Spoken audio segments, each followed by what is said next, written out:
যিশু নাম প্রিয় নাম, যিশু নাম মধু নাম, যিশু নামে আছে অনন্ত জীবন। কেত নম্বর? 63 নম্বর, গীত নম্বর 197।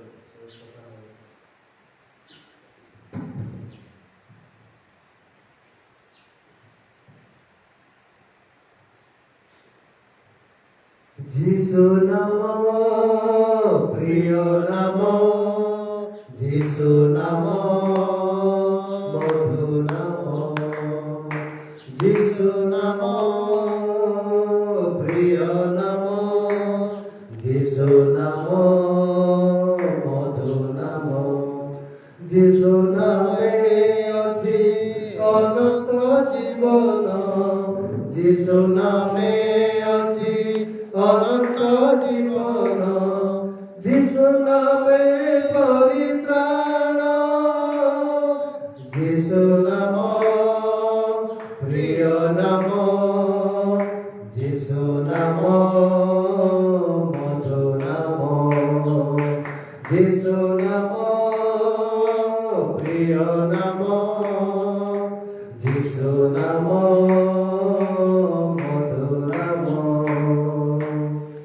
যিশু নামে ছোটা চলে, যিশু নামে ঘুঙ্গা বলে, যিশু নামে ছোটা চলে, যিশু নামে ঘুঙ্গা বলে, যিশু নামে অন্ধ দেখে,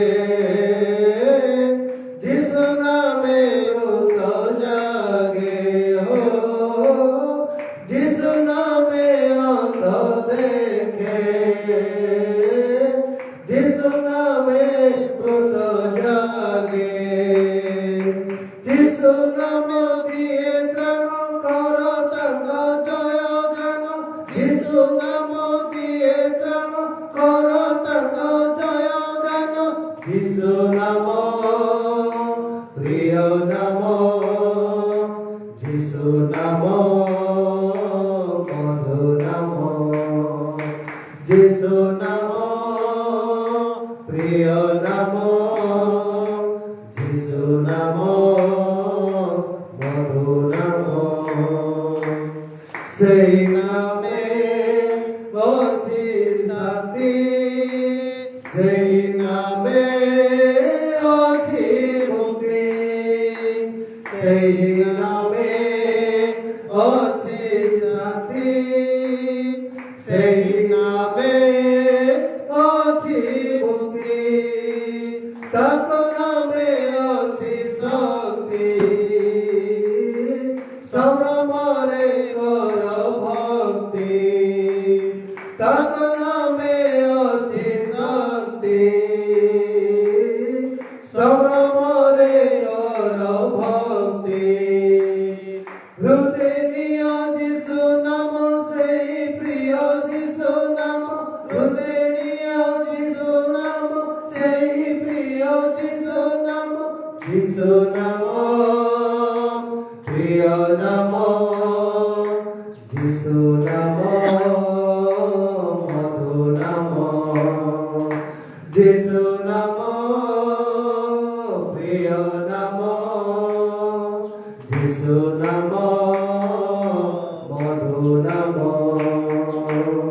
যিশু নামে আছে অনন্ত জীবন, যিশু নামে আছে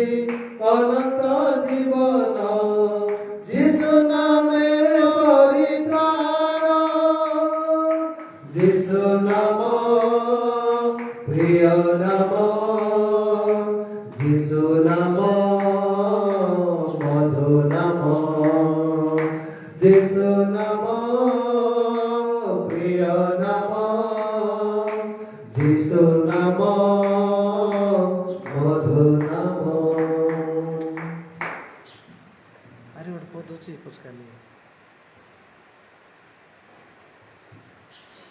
ଆରେ ଗୋଟେ ପଚ ଛାଡ଼ିଦେଲୁ ପଚକା ନେ ଅଛି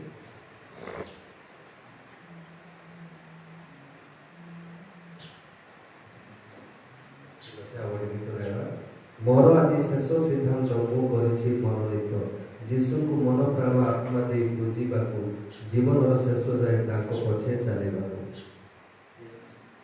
पेज नंबर 58 गीत नंबर 181 58 पृष्ठा 181 नंबर गीत।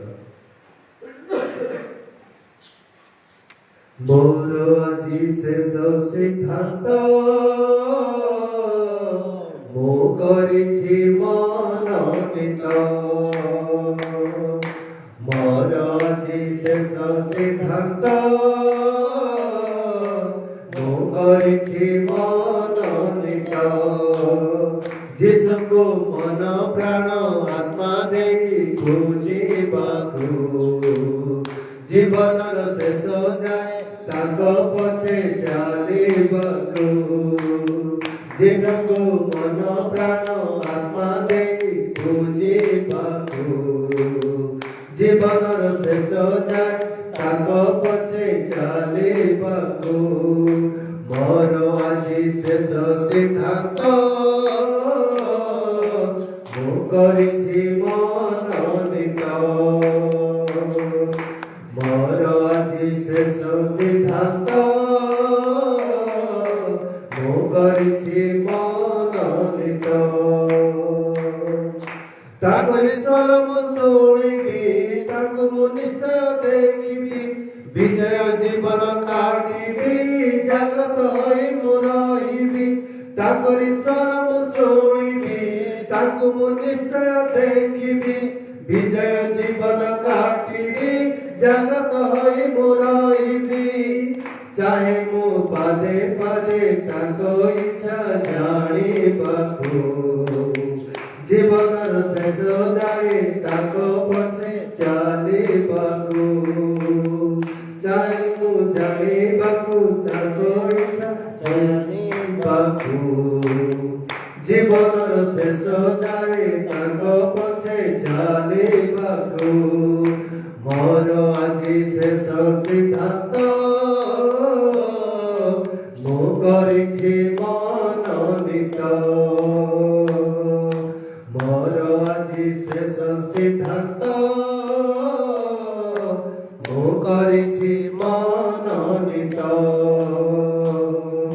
यीशुଙ୍କର ଗୀତ ଗାଇବି ତାଙ୍କ ଆରାଧନା କରିବି ଯୀଶୁଙ୍କର ସାଥୀ ଲଭିବି ତାଙ୍କରି ସାଥେ ମୁଁ ରହିବି ଯୀଶୁଙ୍କର ଗୀତ ଗାଇବି ତାଙ୍କ ଆରାଧନା କରିବି ଯୀଶୁଙ୍କର ସାଥୀ ଲଭିବି ତାଙ୍କରି ସାଥେ ମୁଁ ରହିବି ଜୀବନର ପରିତ୍ରାଣ ଆନନ୍ଦ ମୁଁ ଲଭିବାକୁ ଜୀବନର ଶେଷ ଯାଏ ତାଙ୍କ ପଛେ ଚାଲିବାକୁ ଜୀବନରେ ପରିତ୍ରାଣ ଆନନ୍ଦ ମୁଁ ଲଭିବାକୁ ଜୀବନର ଶେଷ ଯାଏ ତାଙ୍କ ପଛେ ଚାଲିବାକୁ ମୋର আজি ଶେଷ ସିଦ୍ଧାନ୍ତ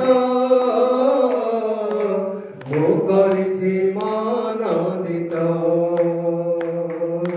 मोर আজি शेष सिद्धांत मो करिछि मनोनीत।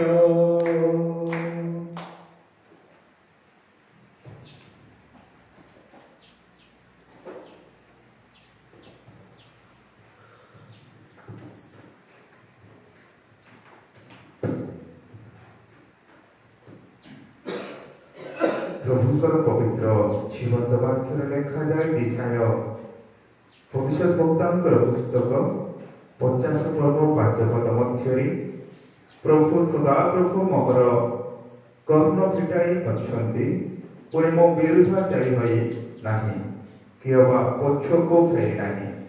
ପ୍ରଭୁଙ୍କର ଏହି ପବିତ୍ର ଜୀବନ୍ତ ବାକ୍ୟର ସହିତ ଆଜିର ଉପାସନା ମଧ୍ୟରେ ସମ୍ମାନୀୟ ପ୍ରାଚୀନ ଗଣ ଏବଂ ମୁଁ ଆପଣମାନଙ୍କୁ ଖ୍ରୀଷ୍ଟୀୟ ନମସ୍କାର ସହିତ ସ୍ୱାଗତ କରେ। ଆସନ୍ତୁ ଉପାସନା ପ୍ରାରମ୍ଭରେ ଆମ୍ଭେମାନେ ନିଜର ମନ, ଆତ୍ମା, ହୃଦୟ, ସର୍ବାନ୍ତକରଣକୁ ଈଶ୍ୱରଙ୍କର ହସ୍ତରେ ସମର୍ପିତ କରିବା ଆଉ ପ୍ରାର୍ଥନାର ସହିତ ଆରମ୍ଭ କରିବା।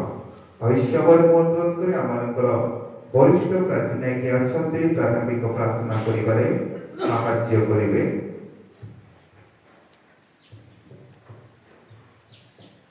प्रार्थना करेगा। मंगलमय सदा प्रभु तुम अति प्रिय नाम प्रभु प्रशंसा हो, धन्यवाद हो, गौरव हो, संभ्रम हो, तुम गौरव संभ्रम पूजा अर्चना पाइबार एकमात्र जीवन परमेश्वर प्रभु ये प्रभात समय मध्य आमको ये पत्र तुम कर प्रभु तुम प्रशंसा तुम गौरव तुम स्तुति करने दया कर अनुग्रह कर आम समस्त मन को प्रभु तुम सूची पवित्र कर आम समस्त को तुम से सत्यमय पवित्र आत्मा अभिषेक कर जेपरी प्रभु आम तुम से पवित्र आत्मा शक्ति तुम गीत गान करने तुम दासों द्वारा तुम जीवंत वाक्य शुणापी हृदय रखी प्रभु आम हमको आशीर्वाद कर प्रभु से जन यहाँ उपस्थित कर समस्त आशीर्वाद कर जो मन मध्य प्रभु आसीना आशीर्वाद करी से तुम कथा कह तुम से धर्मटा को पकाओ प्रभु से ये करके निज मन परिवर्तन कर तुम प्रभात प्रार्थना उपस्थित हो पारे आशीर्वाद कर प्रभु तुम दया अनुग्रह कर दिन आरंभ शेष कर समस्त को तुम जिते तुम दास दासी अच्छा सारा पृथ्वी समस्त प्रभु तुम श्रेष्ठ सब रख तुम आम चाल पालन कर जीवन अधिकारी सुरक्षाकारी आमको तुम बाहर सुरक्षित भाव रख उपासना आरंभ शेष कर तुम उपासना सब भार तुम हस्त समर्पण कर तुमको धन्यवाद दिए ये प्रार्थना शीघ्र आसुभाई सबको पुत्र नागरिक यीशु को नाम प्रभुको गौरव देवा सकाशु आम्भेମାନେ ଗୋଟିଏ ଗୀତ ଗାନ କରିବା। ଜୟ ଗୀତ ପୁସ୍ତକର 152 ନମ୍ବର ଗୀତ 152। ଶ୍ରୀ ଈଶ୍ୱରଙ୍କର ଦୟା ଓ ଗୌରବ ପ୍ରଶଂସିବି, ତାଙ୍କର ସତ୍ୟତା ଶକ୍ତି ଓ ମହିମା ସର୍ବଦା ଘୋଷଣା ମୁଁ କରିବି। ଶ୍ରୀ ଈଶ୍ୱରଙ୍କର ଦୟା ଗୌରବ ପ୍ରଶଂସିବି, ତାଙ୍କର ସତ୍ୟତା ଶକ୍ତି ଓ ମହିମା ସର୍ବଦା ଘୋଷଣା ମୁଁ କରିବି। ଆଦ୍ୟରେ ଈଶ୍ୱର ପୃଥିବୀ ସ୍ୱର୍ଗର ସୃଷ୍ଟି କଲେ, ଉତ୍ତମ ଦୀପ୍ତିକ ବୃକ୍ଷ ଜନ୍ତୁକୁ ନର ନାରୀକୁ ସେ ସୃଜିଲେ, ଯେ କାରଣ ସୃଜିଲେ, ଯେ ଆଖି ଗଢ଼ିଲେ, ଯେ ଜୀବିତ ସେ କିଣ ଶୁଣନ୍ତି, ସେ କିଣ ଦେଖନ୍ତି, ସେ କିଣ ବୁଝନ୍ତି, ସେ ସର୍ବଜ୍ଞ। ହେ ପିତା ଈଶ୍ୱର, ତୁମ୍ଭେ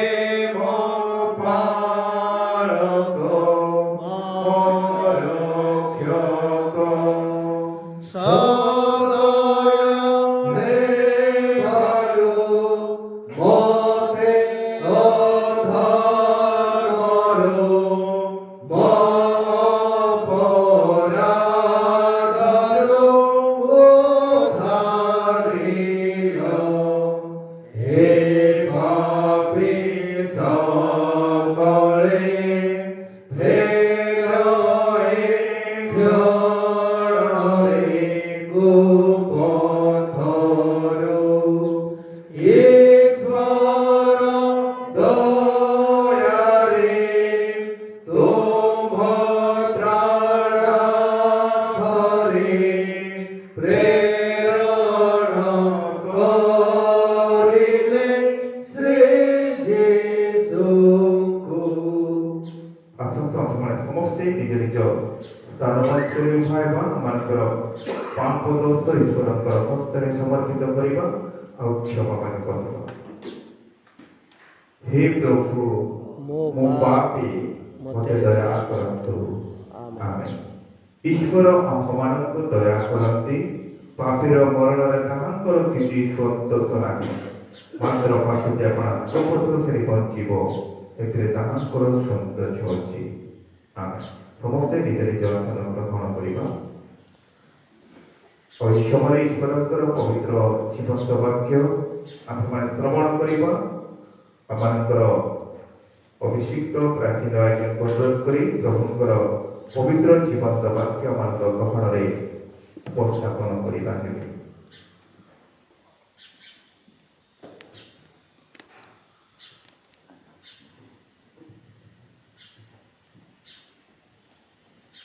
ପ୍ରଭୁର ପବିତ୍ର ମାନଙ୍କର ଧନ୍ୟବାଦ ହଉ। ପୁଣି ଆମଙ୍କର ପ୍ରିୟ ବାଳକ ଆଜ୍ଞା ତାଙ୍କୁ ମଧ୍ୟ ମୁଁ ଧନ୍ୟବାଦ ଦେବି। ଆଜିର ଏହି ପ୍ରଭାତ ଉପାସନାରେ ପ୍ରଭୁଙ୍କର ଜୀବନ୍ତ ବାକ୍ୟ ଆପଣମାନଙ୍କ ସମ୍ମୁଖରେ ରଖିବା ପାଇଁ ସୁଯୋଗ ଦେଇଛନ୍ତି। ତ ଖ୍ରୀଷ୍ଟରେ ପ୍ରିୟ ପ୍ରଭୁଙ୍କର ମନୋନୀତ ଆହ୍ୱାନ ପ୍ରାପ୍ତ ବିଶ୍ୱାସୀ ଭାଇ ଭଉଣୀମାନେ ପ୍ରଭୁଙ୍କର ପବିତ୍ର ନାମରେ ଧନ୍ୟବାଦ ହଉ ଯେ ଆଜି ଆମମାନେ ପୁନର୍ବାର ଜୀବିତ ପରମେଶ୍ୱରଙ୍କ ନାମରେ ଆମମାନେ ଜୀବିତ ମାନଙ୍କ ମଧ୍ୟରେ ରହି ଆଉ ଗୋଟେ ନୂଆ ଦିନ ଆମେ ଦେଖିବା ପାଇଁ ସୁଯୋଗ ପାଇଲୁ, ଯାହାକି ପ୍ରଭୁ ସୃଷ୍ଟି କରୁଥିବା ଦିନ, ମଙ୍ଗଳ ଦିନ। ଆଉ ପରମେଶ୍ୱର ଯାହା ପ୍ରତ୍ୟେକ ବିଷୟ ସେ ମଙ୍ଗଳ ବିଷୟ ଉତ୍ତମ ବିଷୟ ହିଁ ସେ ଏହି ପୃଥିବୀ ମଧ୍ୟରେ ସେ ସୃଷ୍ଟି କରିଛନ୍ତି, ନିର୍ମାଣ କରିଛନ୍ତି। ତେଣୁ ଆମେ ଆଜିର ଏହି ଦିବସକୁ ମଧ୍ୟ ମଙ୍ଗଳ ଭାବରେ ଆମେ ନିଜ ଜୀବନରେ ଆମେ ନେବା ଆଉ ମଙ୍ଗଳ ବିଷୟ ମଙ୍ଗଳ କାର୍ଯ୍ୟ ଆମେ କରିବା, ଯାହା ପ୍ରଭୁ ସ୍ୱର୍ଗରୁ ଥାଇ ଗୌରବ ପାଇବେ, ସନ୍ତୁଷ୍ଟ ହେବେ ଏବଂ ଆମମାନଙ୍କୁ ଆଶୀର୍ବାଦ କରିବେ।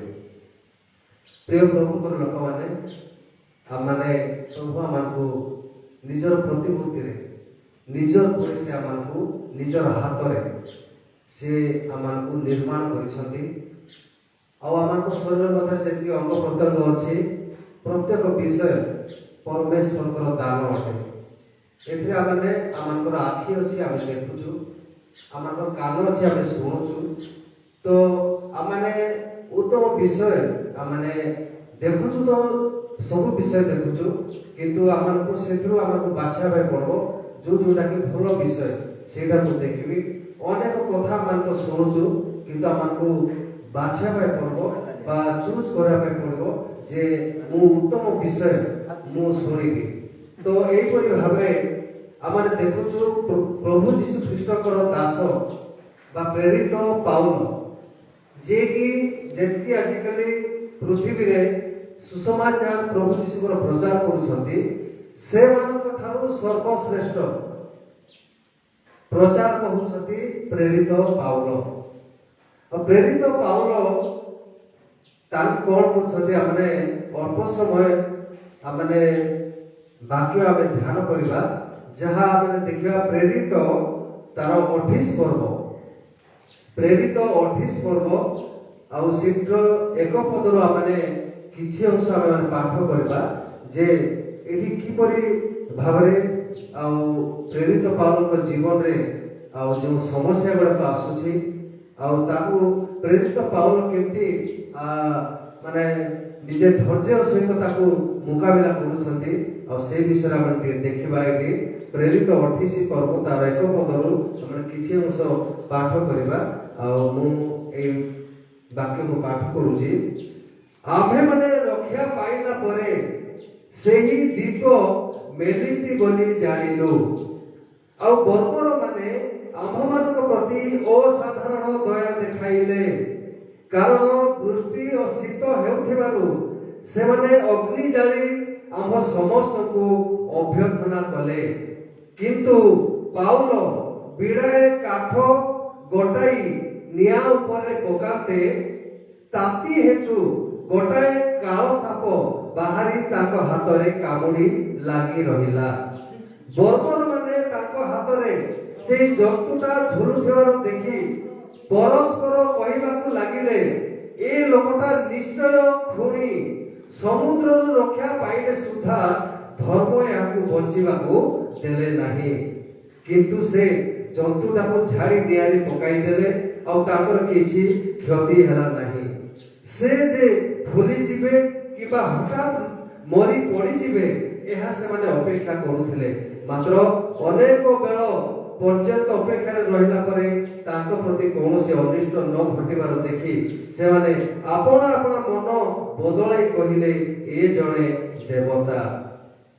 ପ୍ରିୟ ପ୍ରଭୁଙ୍କର ଲୋକମାନେ, ଏହା ପରେ ଅବଶିଷ୍ଟ ଅଂଶ ମୁଁ ପଠନ କରିବି। ଏଠି ପ୍ରେରିତ ପାଉଲଙ୍କ ବିଷୟରେ ଆମେ ଦେଖୁଛୁ ଯେ ଗୋଟେ ଦ୍ୱୀପରେ ପ୍ରେରିତ ପାଉଲ ଆଉ ତାଙ୍କର ସହକର୍ମୀ ମାନେ ଆସି ପହଞ୍ଚୁଛନ୍ତି। ସେମାନେ ଜାଣିନଥିଲେ ଯେ ଆମେ ଗୋଟେ ମେଲିଛି ଦ୍ୱୀପ, ଦ୍ୱୀପ ମାନେ ଚାରିଆଡେ ପାଣି ଥିବ, ମଝିରେ ଗୋଟେ ଛୋଟ ପାହାଡ ଭଳିଆ ହେଇକିନା ଥିବ, ଆଉ ଲୋକମାନେ ବହୁତ କଷ୍ଟରେ ସେଠି ଜୀବନ ଯାପନ କରନ୍ତି।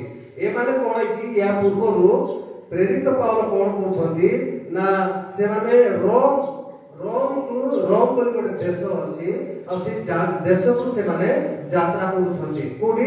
ପାଣି ଜାହାଜରେ, ଜଳପଥରେ ସେମାନେ ଯାତ୍ରା କରୁଛନ୍ତି। କେମିତି? ପ୍ରେରିତ ପାଉଲକୁ ବନ୍ଦୀ ଭାବରେ, ଗୋଟେ ଦୋଷୀ ଭାବରେ ତାକୁ ବନ୍ଦୀ କରିକି ରୋମ ସାମ୍ରାଜ୍ୟକୁ ବା ରୋମ ଦେଶକୁ ତାକୁ ନେଇ ଯାଉଛନ୍ତି। ତ ଏଇ ରୋମ ଦେଶକୁ ଆସିବା ସମୟରେ ବାଟରେ ନାନା ପ୍ରକାର ଅସୁବିଧା ହେଇଛି। ସମୁଦ୍ର ଭିତରେ, ଆଉ ସମୁଦ୍ର ଭିତରେ ଅନେକ ପ୍ରକାର ଝଡ଼ ତୋଫାନ ଆସିଛି। ଆଉ ସେଠି କଣ ହେଇଛି ନା ପ୍ରେରିତ ପାଉଲ ସେ ଜାହାଜରେ ଅଛନ୍ତି। ତ ସେଠି ସେ ଜାହାଜର ଶତ ସେନାପତି ଯିଏକି ଏଇ ଯୋଉ ବନ୍ଦୀ ମାନଙ୍କୁ ଆଣୁଥିଲେ, ପୁଣି ଜାହାଜର ଯେ ମୁଖ୍ୟ ଯେ ଅଟନ୍ତି, ଏମାନେ ସମସ୍ତେ ପ୍ରେରିତ ପାଉଲ ତାଙ୍କୁ କହୁଛନ୍ତି ଯେ ତୁମମାନେ ମୋ କଥା ଶୁଣ, ତୁମମାନେ ମୋ କଥା ଶୁଣ, ଆଉ ମାନେ କିଏ ମଧ୍ୟ ମରବା ନାହିଁ, ବିନଷ୍ଟ ହେବା ନାହିଁ, ଆମେ ମାନେ ରକ୍ଷା ପାଇବା। କିନ୍ତୁ ସେ ଜାହାଜର ଅଧ୍ୟକ୍ଷ କଣ କଲେ, ଯେ ଯିଏ ଜାହାଜ ଚଲାଉଛି ତା କଥା ବେଶୀ ଗୁରୁତ୍ୱ ଦେଲେ।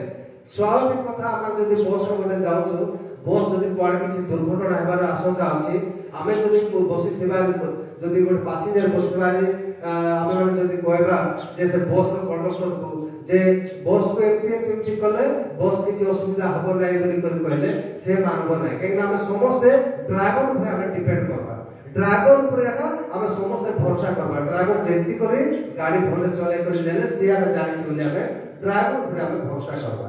ତ ଏଠି ମଧ୍ୟ ଜାହାଜର ଲୋକମାନେ ଜାହାଜର ନାବିକ ଉପରେ ଭରସା କରୁଛନ୍ତି, ଆଉ ପ୍ରେରିତ ପାଉଲଙ୍କର କଥାକୁ ସେମାନେ ଶୁଣୁନାହାନ୍ତି।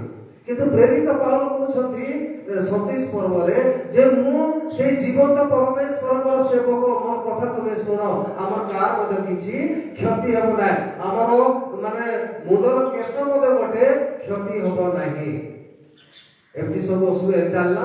ତାପରେ ଜାହାଜ ଗୋଟେ ଝଡ଼ ତୋଫାନ ସମ୍ମୁଖୀନ ହେଲା, ସମସ୍ତେ ବିନଷ୍ଟ ହେବା ପାଇଁ ମାନେ ସେଇ ସମୟ ବି ଆସିଲା। ତାପରେ ସେମାନଙ୍କୁ ବନ୍ଦୀ କରି ଅଣାଯାଉଛି। ତାପରେ ସେଇଠୁ ସୈନ୍ୟବାହିନୀ କଣ କଲେ, ଏ ବନ୍ଦୀ ମାନେ ତ ସମସ୍ତେ ପଳେଇବେ, ସେମାନଙ୍କୁ ଆମେ ଫାଇରିଂ କରିଦେବା, ବଧ କରିଦେବା ବୋଲି ସେମାନେ ଗୋଟେ ଚିନ୍ତା କଲେ।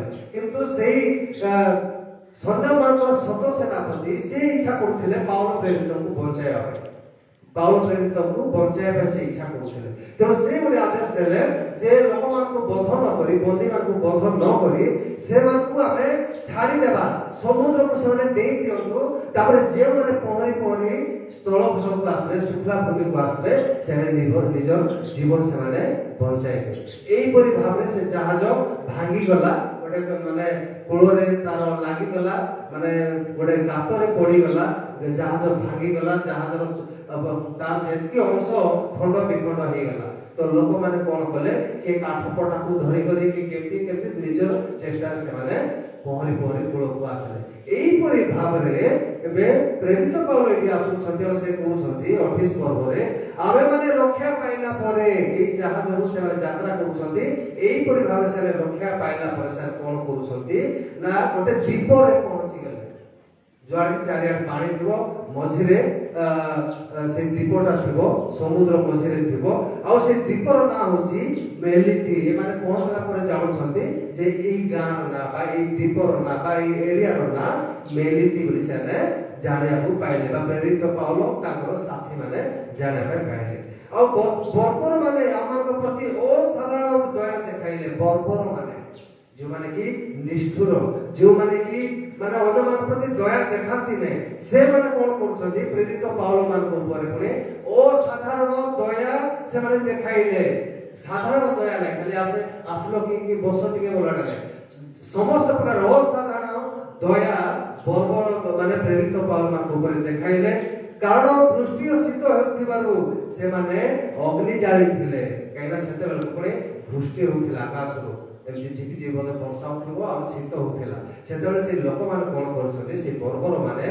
से शीतरु रक्षा पाए से माने कोन करछथि अग्नि जाली निया लगे करी से माने कोन करछथि आ से माने निया लगे करी समस्त को अभ्यर्थना कले बोले प्रेरित पाउलो मान को ताकर लोक मान सब डाकले तमे तो एबे पानी भीतर रही कर आसुचो ठंडा होथिबो तमे आसो आमे के निया लगैछो तमे आराम से सिटिके निया पाखरे रहो बोले किंतु पाउलो कोन करछथि गोटे बिडा काठ आनले आउ जे निया लगाय बोले तापर इच्छा थिबो गोटे बिडा काठ आनि कर कोन कले से निया ऊपर लांबा निया ऊपर पकई दे निया पकईला पर कोन हला निया अधिक निया लागला बहुत ताप्ती हे गेला तापर से ताप्ती भीतर पुणी कोन होची गोटे कालो साप बा कला साप गोटे सेठी बाहरला कला साप गोटे बाहरला आउरे प्रेरित पाउलकर हातर से सापटा कोन करूची ना कामुडी करे लागी करे रहि गेला गोटे हाथ रे चुबे देला और झुली करे से साप चुबे के नागा सेमती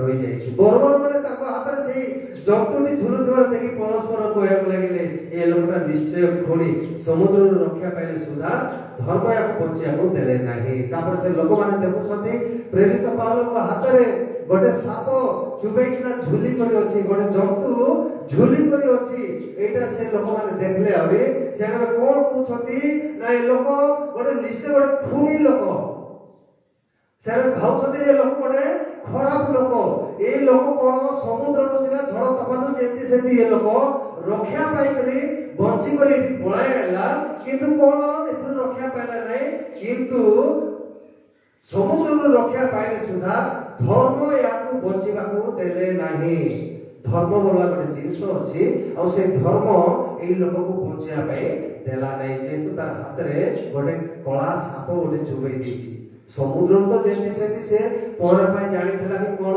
कि काठ पटा कि कोन साहाय्य से कोन को पळे से तार जीवन रक्षा कला किंतु एटी कोन होछि ना धर्म याकू बचिबा को देले नाही धर्म गोटे जिनिस अछि जेते ए लोक निश्चय गोटे किछि दुष्ट लोक हिथिबो तेनो धर्म बा ऊपर वाला बोली जोडा कहउछथि से निश्चय ऊपर जे अछथि से समस्त विषय देखुछथि से याकू बचिबा को देले नाही किंतु से जंतुटा को झाड़ी निया पकाई देले आ ताकर किछि क्षति हला नै सब कहबा परे प्रेरित पाउलो कोन कले एमति करे हाथ को झाड़ी देले से सापटा से निया भितरे और थरे पड़ी गला किंतु प्रेरित पाउलो किछि व्यवहार क्षति हला नाही किंतु लोक माने कोन भाबुछथि बर्बर माने कोन से माने आशा करथिले ना से माने से जे फुली जिवे किबा हठात मरि जिवे एहा से माने अपेक्षा करूथिले साप चुबई देछि धीरे धीरे से लोक माने भाबुथिले ए लोक आजि कला समुद्र तो रक्षा पाइला किंतु ए सापर ठाम आजि रक्षा पाइ बने ए निश्चय मरि जीवो तार देह धीरे धीरे कोन हबो ना विषर परिपूर्ण हबो तार देह धीरे धीरे फुली जीवो और ए लोकटा हठात मरि जीवो बोली से माने देख अपेक्षा करि थिले से लोक माने बर्बर माने अपेक्षा करि रहिला परे ताकर कोनोसी अनिष्ट न घटिबार देखि सेना अपना मन बदलाई कहिले ए जणे देवता तापर सेने जोडा भाबुथिले प्रेरित पाउलो ऊपर हबो बोले से सब किछि हला नै प्रेरित पाउलो पर कोनोसी अनिष्ट हला नै तेनु से लोक माने शेषर कोन कले निजर मन को बदलाई देले निजर कथा को निजर भावना को से माने परिवर्तन करे सेने कोन कहउछन्ती ना से माने कहउछन्ती जे से माने अपना मन बदलाई कहिले ए जणे देवता ଆଉ ସେମାନଙ୍କର କିଛି ଦେଖାଗଲା ନାହିଁ। ସେମାନେ ଗୋଟେ ଆଖ୍ୟା ଦେଇଦେଲେ ପ୍ରେରିତ ପାଉଲଙ୍କୁ ନା ଏ ଜଣେ ଦେବତା ବୋଲିକରି ସେଠି ସେମାନେ ତାଙ୍କୁ ଏବେ ପ୍ରଶଂସା କରୁଛନ୍ତି। ସେଇ ସ୍ଥାନର ନିକଟରେ ପୁବ୍ଲିୟ ନାମକ ସେଇ ଦ୍ୱୀପର ପ୍ରଧାନ ବ୍ୟକ୍ତିଙ୍କ ଗୃହ ଭୂମିଥିଲା। ସେ ଆମ୍ଭମାନଙ୍କୁ ଗ୍ରହଣ କରି 3 ଦିନ ପର୍ଯ୍ୟନ୍ତ ସ୍ୱାଦରେ ଆମମାନଙ୍କର ଆତିଥ୍ୟ ସତ୍କାର କଲେ। ଆଉ ସେଇ ଜାଗାରେ ଗୋଟେ ଲୋକ ଥିଲା, ତାର ନାଁ ହେଉଛି ପୁବ୍ଲିୟ। ପୁବ୍ଲିୟ ବୋଲି ସେ ଗୋଟେ କଣ ନା ସେ ଦ୍ୱୀପ ପାଖରେ ସେ ଜାଗା ପାଖରେ ତାର ଜମି ବାଡ଼ି ଥିଲା, ତାର ଘର ଦ୍ୱାର ସବୁ ଥିଲା। ସେ ବୋଧେ ଗୋଟେ ଭଲ ଲୋକ ଥିଲା। ତେଣୁ ସେ ପ୍ରେରିତ ପାଉଲ ଏବଂ ତାଙ୍କର ସାଥୀମାନଙ୍କୁ ନିଜ ପାଖରେ ନେଇ ସେ 3 ଦିନ ପର୍ଯ୍ୟନ୍ତ ସେମାନଙ୍କର ଖାଇବା ପିଇବା, ସେମାନଙ୍କର ରହିବା ସବୁ ବିଷୟ ସେମାନଙ୍କୁ ଆତିଥ୍ୟ ସତ୍କାର ସେ ଲୋକ କଲା। ଆଉ ସେ କଣ କଲା, ସେଇ ସମୟରେ ସେଇ ଲୋକର ବା ପୁବ୍ଲିୟ ବୋଲି ଜଣେ ଲୋକ ଯିଏକି ଏମାନଙ୍କର ଆତିଥ୍ୟ ସତ୍କାର କରୁଥିଲେ, ତାଙ୍କର ପିତାଙ୍କର ଦେହ ବା ତାଙ୍କ ବାପାଙ୍କର ଦେହ ଆଉ ଜ୍ୱର ହେଇଯାଇଥିଲା, ଅସୁସ୍ଥ ହେଇଯାଇଥିଲା। ଆଉ ସେ ଅମାଶୟ ରୋଗରେ ସେ ପୀଡ଼ିତ ହେଇଥିଲେ। ତେଣୁ ସେତେବେଳେ କଣ ହେଲା ନା ପ୍ରେରିତ ପାଉଲ ତାଙ୍କର ଘରକୁ ଗଲେ। ତାଙ୍କ ଘରକୁ ଯାଇକିନା ସେ ପ୍ରାର୍ଥନା କରୁଛନ୍ତି। ପ୍ରେରିତ ପାଉଲ ପରମେଶ୍ୱରଙ୍କ ଠାରେ ପ୍ରାର୍ଥନା କଲେ। ତାପରେ ସେଇ ଲୋକଙ୍କର ପିତା ବା ପୁବ୍ଲିୟଙ୍କର ପିତା ଆଉ ତାଙ୍କୁ ସୁସ୍ଥତା ସେ ପ୍ରାପ୍ତ ହେଲେ। ପରମେଶ୍ୱର ତାଙ୍କୁ ସୁସ୍ଥତା ଦେଲେ। এই ঘটনা করে সেই দ্বীপের ଥିବା অবশিষ্ট পীড়িত মানে ମଧ୍ୟ ଆସି ସୁସ୍ଥ ହେଲେ। এটা ଦେଖିଦେଲେ ଯେ ଗୋଟେ ଲୋକ ସୁସ୍ଥ ହେଇଗଲା, ଅସୁସ୍ଥତା ଠାରୁ ଜ୍ୱର ଠାରୁ ଆଉ ସେ ପୀଡ଼ିତ ଠାରୁ ସେ ସୁସ୍ଥତା ହେଇଗଲେ। ତେଣୁ ସେ ଦ୍ୱୀପରେ ଯେଉଁମାନେ ବି ଅସୁସ୍ଥ ଥିଲେ, ପୀଡ଼ିତ ଥିଲେ, ସେମାନେ ସମସ୍ତେ ଶୁଣିଲେ ଯେ ଜଣେ ବ୍ୟକ୍ତି ପ୍ରାର୍ଥନା କରୁଛନ୍ତି ପରମେଶ୍ୱରଙ୍କ ଠାରେ।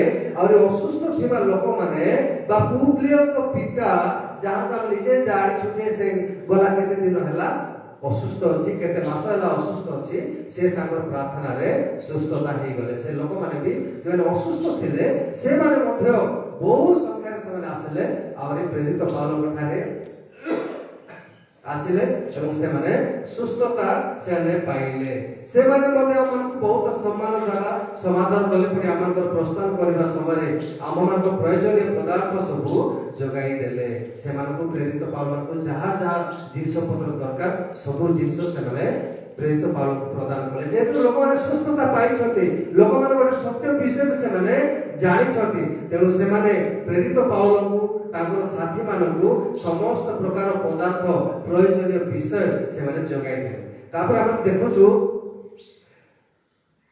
ସେଠି ଆମେ ଦେଖିବା ଯେ ସେ ସ୍ଥାନରେ ଆମେ ଯୋଉ ଦେଖିବା ଆଉ ଆମେ ପ୍ରବେଶ କରନ୍ତେ ପାଉଲଙ୍କୁ ଆପଣା ପ୍ରହରୀ ସୈନ୍ୟ ସହିତ ସ୍ୱତନ୍ତ୍ର ବାସ କରିବା ନିମନ୍ତେ ଅନୁମତି ଦିଆଗଲା।